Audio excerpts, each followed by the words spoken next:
I've been asked recently on many occasions, privately, publicly, what are your predictions, Dustin? What are your predictions about the coming landscape? What will the appraisal world look like in 3 to 5 years?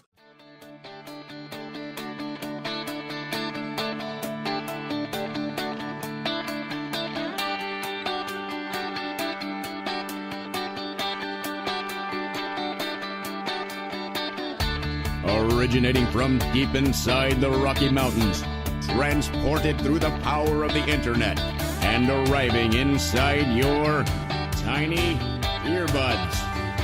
It's the Appraiser Coach Podcast, helping appraisers increase their efficiency, quality, and make more money. Here's the guy who makes it his life's mission to create value for real estate appraisers nationwide. Your host and the Appraiser Coach, Dustin Harris. I'm going to do it. I've been putting it off, but I'm going to do it. I've been asked multiple times, what is the future of appraising, Dustin? As if I know, right? As if I'm some genie, as if I'm some prophet. But I'm going to try to tackle it today. I want to remind you we are sponsored by OREP Insurance. OREP is the C&O insurance that I've been using for a couple of years now. I'm in the process of renewing. I'll tell you a little bit about that coming up. We're sponsored, of course, by Alamode. Alamode is the software I've been using for over 20 years, and I'll tell you more about that. Go to alamode.com. And finally, the software that I've been using for downloading information into my reports for a couple of years now is DataMaster. They're a sponsor here. You can find them at datamasterfreetrial.com/coach. Okay. Whew, I'll tell you, you know what? The more things change, the more they stay the same, right? Or no, wait a minute. The more things stay the same, the more they change. I'll tell you, if there's anything that we can count on in the appraisal profession, it is, of course, change. And change has happened much over the years. Many of you have been around from the beginning. You've been around since the days of the Green Hornet. Little shout out to George, whose father helped create that. And I'll tell you, lots of changes over the years. I remember very well as a young tyke, my dad had his office in it was a finished garage, actually. It was a garage that had been converted into somewhat of a office where he was able to work from home. And I remember going out there and the old TI, I think it was called a TI-80, with a Radio Shack computer, huge and cumbersome and DOS. And I'll tell you, it was quite the machine. I know some of you are chuckling because you either know what I'm talking about or you've been there, done that, or both. And things have changed, right? I got into this in the mid-90s as when I really officially started appraising. Now, growing up as an appraiser's son, I had the benefit of being exposed to all kinds of appraisal stuff over the years. But officially, I didn't have my trainee's license till the mid-90s. So I've been doing this about 23, 24 years now. I've seen some change, folks. Not major, but some of it pretty major, right? Let me give you an example.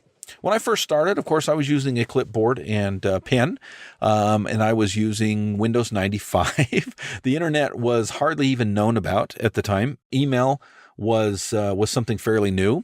And really, the information that we got for appraisal work came a lot of times from physical, in-person visits to real estate offices in some of these podunk towns that I've worked in over the years. By the way, podunk is a term of endearment. Those of you who think that I'm down on podunk towns, there's a reason I live in Idaho and I work in Wyoming. I like podunk. You would have to experience it to really understand. We'll just leave it at that. But I used to have to visit real estate offices. And, when I say have to, looking back on it, it seems cumbersome. But I'll tell you, at the time, I actually enjoyed it. I enjoyed going in and meeting and greeting and getting to know agents and, using their copy machine to copy off their sales book and then running around with my 35 millimeter camera and taking pictures and going to the 1 hour photo in a little bigger town that's not quite so podunk.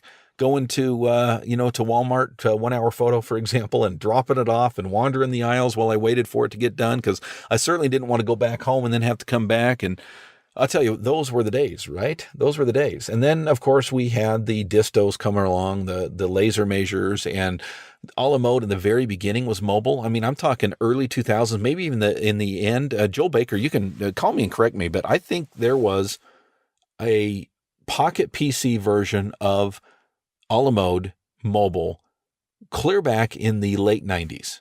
I remember, I think 99 maybe being the first time I bought an HP Jornada or a Compaq.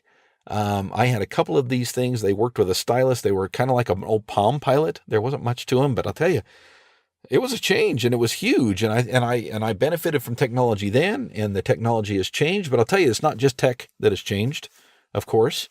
It is rules and regulations and the way we do things. Now, I was actually working with an AMC before HVCC, but of course that changed the landscape. That changed a lot of things. The relationships that, of course, we had with our local banks, our local lenders, our local mortgage. Remember the old mortgage companies, right? You don't see many of those around anymore. They're all pretty much in-house in the banks. But I'll tell you, things have changed and things will continue to change. I think the biggest fear right now, and I do use the word fear purposefully because I think it is a fear for a lot of appraisers. I'll tell you, it's not for me. There are times, I'll freely admit, there are times that I kind of freak out a little bit about what's going on in the world. I don't like some of the things that I see happening in the appraisal profession, and those things I fight against. I don't lay over and play dead and pretend they're not there and cover up my eyes and stick my head in the sand. I certainly am fighting for the good fight. And I hope you are as well. I hope you're involved in your local coalitions, whether those be state or, local or regional or national basis. I hope that you're supporting appraisers who are out there trying to make a difference in the world. Absolutely key, absolutely critical if we're going to move forward as a profession. But that being said, change is inevitable. Change will continue to happen. I was recently having a conversation with Ernie Durbin, actually. We were on a webinar, actually, and I can't remember if it was before the webinar or part of the webinar. I think it probably was part of the webinar. But we were talking about alternative valuation products. By the way, that's a misnomer, and we'll talk a little bit about that in just a second. But we were talking about desktop products and hybrids and evaluations and some of these other things that are going on in the landscape. And he was telling a story, and this was before my time, but he was telling the story when the drive-by appraisal form first came out. And I think it was is it a 716? Am I remembering that right, guys? Those of you who've been around for a long time. Before the 2055, I think it was a 716 form, Fannie Mae, Freddie Mac form. And the drive-by, I'll tell you, if you think that there's an uproar right now with alternative valuations, Ernie reminded me that this is nothing new with appraisers. Whenever there's something new, there's always something to freak out about. And folks, let me just establish something right up front, right? I know the way I just said that makes me sound a little bit flippant, and I don't mean it that way at all, okay? I want to be very clear. If there is something that concerns you about the direction that the lending world is going, that the appraisal profession is going, my word, stand up and say something. You have the right, and I would say the obligation, to do everything you can to make sure that we are moving in a good trajectory. Everybody knows what happened in 2008, 2009, 2010, right? And everybody knows that we could see the writing on the wall before we got there. And yet we still went there. And in many ways, we are repeating that same process. And that's a concern. It's a concern, and it should be a concern. And I hope that it's a concern of yours. And I hope that that you're taking the steps in both on a national basis with the coalitions that you might be involved in and within your own office, within your own profession, to make sure that you are doing everything you can to make sure we're going in a good direction. Okay. There's only so much effort and so much influence rather that you can have, but I hope that whatever influence you do have, that you are taking full advantage of. I hope so. Okay. We're talking about change today. We're talking about the way in which the profession has changed and will continue to change. Ernie Durbin was telling me a story that many appraisers absolutely refused to do drive-by appraisals. And the reason they did was they felt like it hurt the integrity of the lending process. And I'm not saying it did or didn't, right? I know many appraisers today who won't do drive-by appraisals. They think the liability is too high. I have a different opinion on that, but that's fine. That's their opinion, and I respect and honor that opinion. But a lot of appraisers will not do drive-by appraisals, and certainly in the mid-'80s when they first started asking for drive-by appraisals, when Fannie and Freddie first started accepting drive-by appraisals, a lot of appraisers absolutely dug their heels in and said, no, won't do it. And there's nothing wrong with that. I respect that. You as a business owner have to make decisions that will most benefit you and your profession and the American taxpayer, right? I mean, that's got to be a consideration here as well. Okay. I've been asked recently on many occasions, privately, publicly, what are your predictions, Dustin? What are your predictions about the coming landscape? What will the appraisal world look like in 3 to 5 years? Okay. We're going to pause here in just a second for a break. I'm not going to give you the answer yet, but I want you to start thinking about a couple things before we go into the sponsorship. And that is, first of all, I want to establish one thing up front. I am not a prophet. Far from it. Ask my wife, and I am just a schmuck. Okay? Today, I'm a schmuck with a microphone, right? That's the best way to describe me. However, I do have a unique view. I do have a unique vantage point. Because of the coaching that I do, I have an opportunity to talk to appraisers across the nation, on one hand, in very intimate settings, my mastermind group, in one-on-one counseling. I was just in a mentor meeting just a few minutes ago before I started this podcast. I get to know appraisers and their companies and their businesses very well. Okay, that's fine. Set that aside for a second. The other opportunity that I get is I have opportunity to rub shoulders with some very influential individuals in the appraisal world. Now, I want to make it very clear. I don't have much influence over those people. Okay. It's only a one-sided relationship. I get to bask in the shadow of some giants out there. Some individuals, like Tim, like Ernie, like, Laurie, like so many people I could name. These great individuals who are very influential, they're very knowledgeable, they're very experienced. So I get that side of things. I also have an opportunity, I guess you'd call it an opportunity. I do get to rub shoulders with individuals that are CEOs, partners, presidents of E&O companies. I do get an opportunity to, on an occasion, listen to individuals from Fannie and Freddie. I do get an opportunity to listen to some regulators and some of the things that are going on at the AQB and in other places.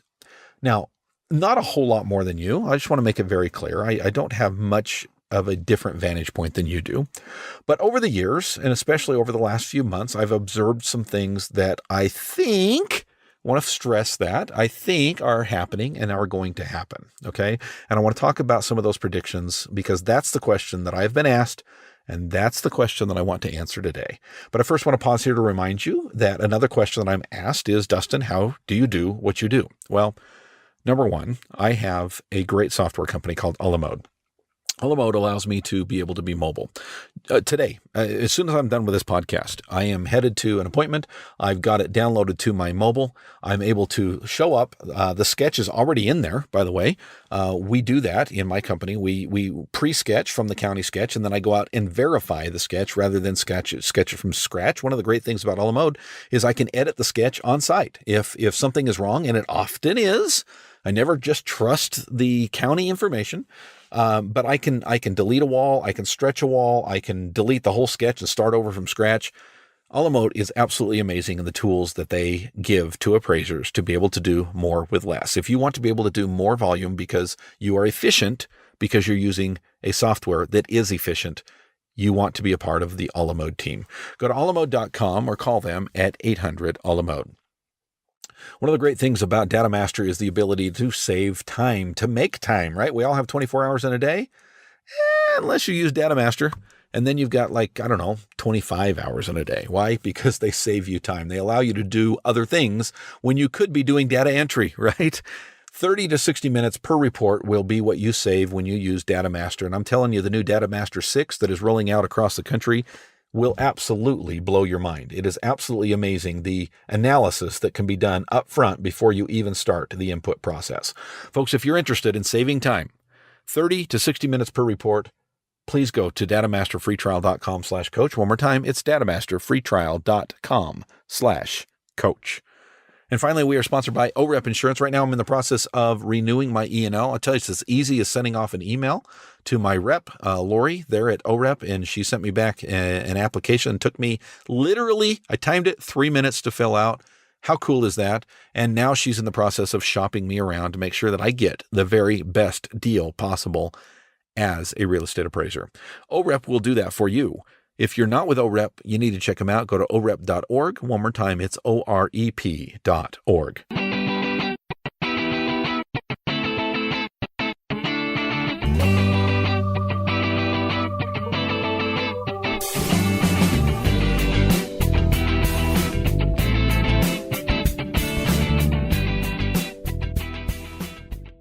And we're back, folks. We're talking today about my predictions of the future. I'm putting on my genie hat, if you will, my fortune teller hat. Pull out your money and your hand, and I'll read your palm, right?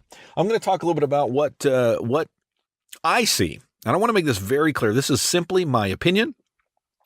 The bad part about this is this is going on the internet to be encapsulized forever.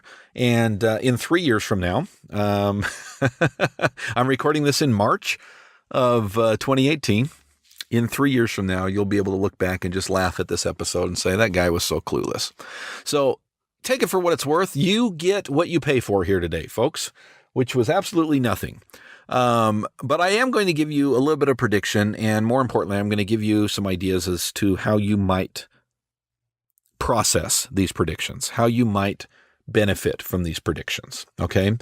So here goes. No script in front of me, just off the top of my head. This has been my observations over the last couple of weeks and months as I've seen some of this landscape change just a little bit. Okay. Some of this stuff I don't like at all.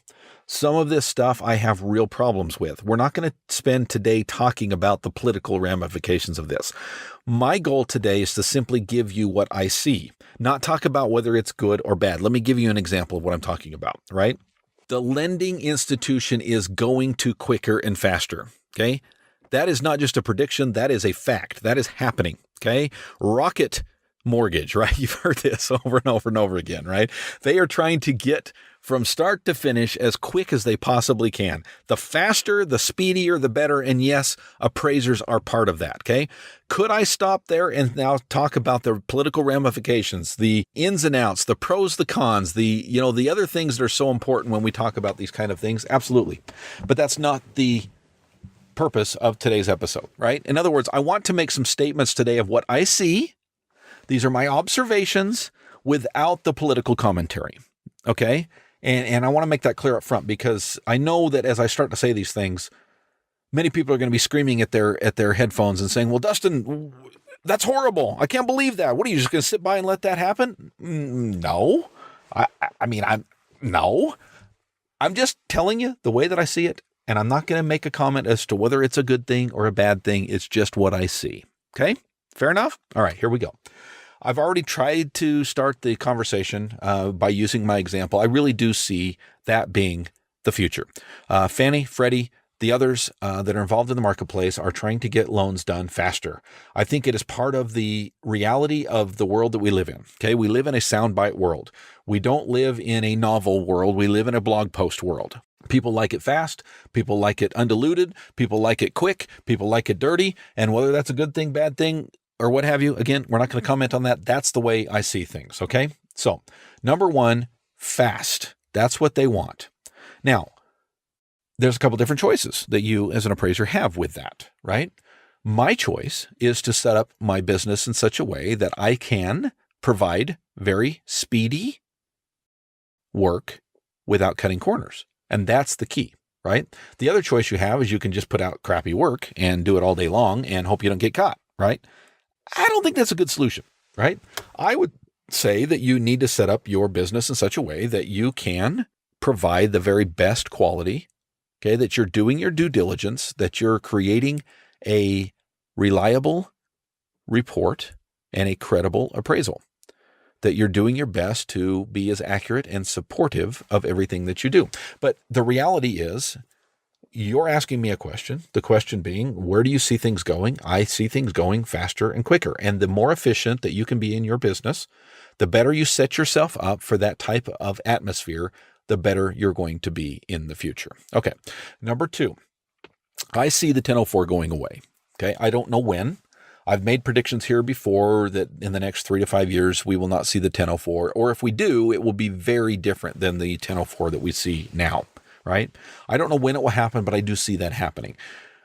What does that mean to you and I, Joe and Jill Appraiser? I think that we need to be open to the idea that different is not necessarily wrong, that everything does not have to look like a 1004 in order to be an appraisal, that it doesn't have to look like it always has in order to be credible, to be reliable, okay? And we need to be open for that change. We need to be able to sit back and say, you know what?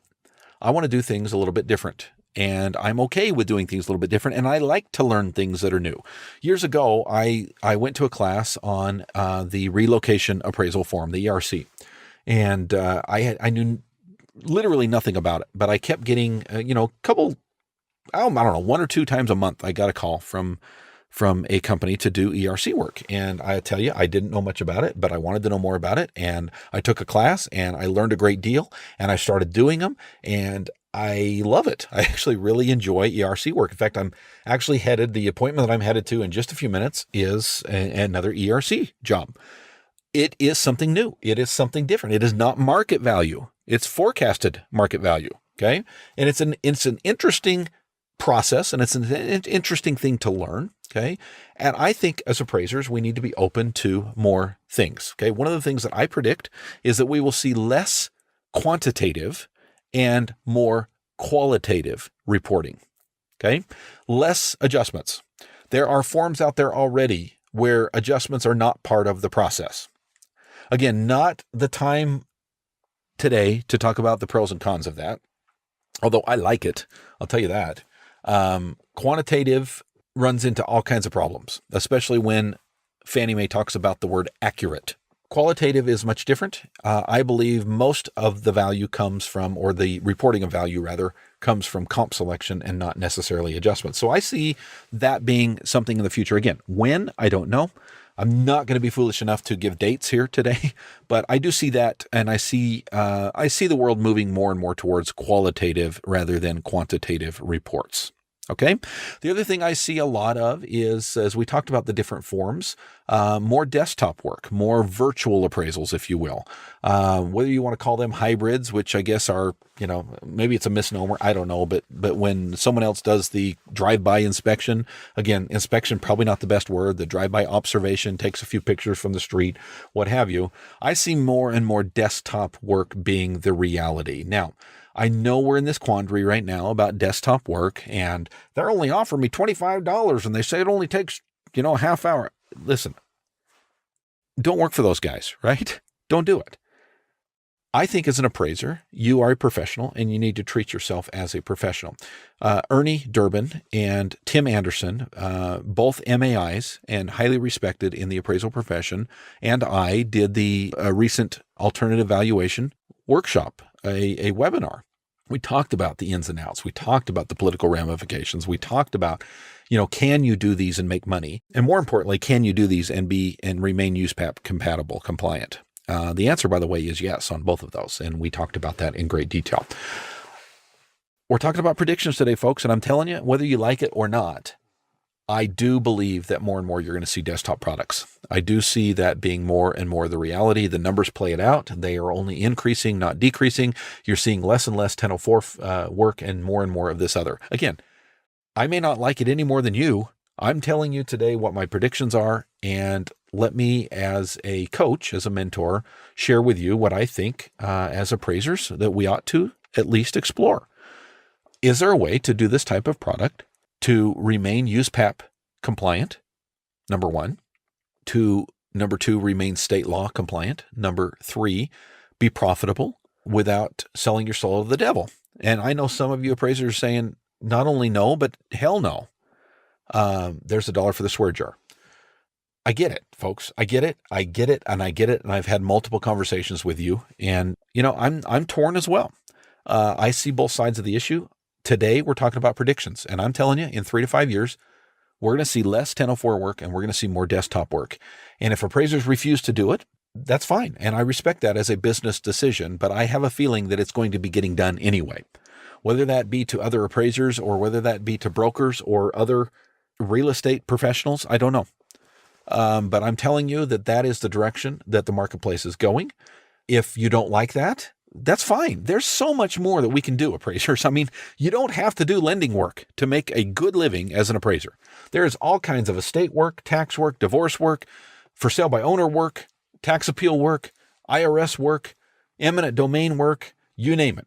I mean, there's all kinds of work out there if you will go after it. And for some of you, that will be the answer. I'm telling you, as an appraiser who works in the lending side of things, most of my work, 85% is AMC work. That's where I see things going. The other thing I predict is that you will see less AMCs and bigger AMCs. Okay. I think we've seen evidence of that. What does that mean for us as appraisers? I don't know. Again, you've got to make a decision as a business owner to do whatever you do. These are my predictions. Am I right? I have no idea.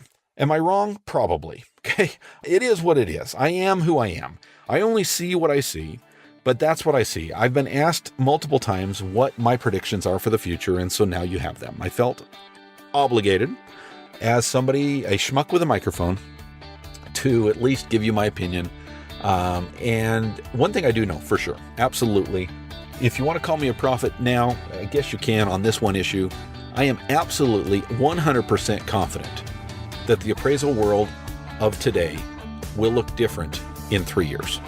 How it looks different, I guess we're going to hold on and we're going to see. You've been listening to the Appraiser Coach podcast with Dustin Harris. If you like what you hear, please give us a 5-star rating and post a short review on iTunes. For more in-depth insider information on how you can make more money as a real estate appraiser, visit theappraisercoach.com and sign up for the All-Star team today. Thanks for joining us. And now, get out there and create some value.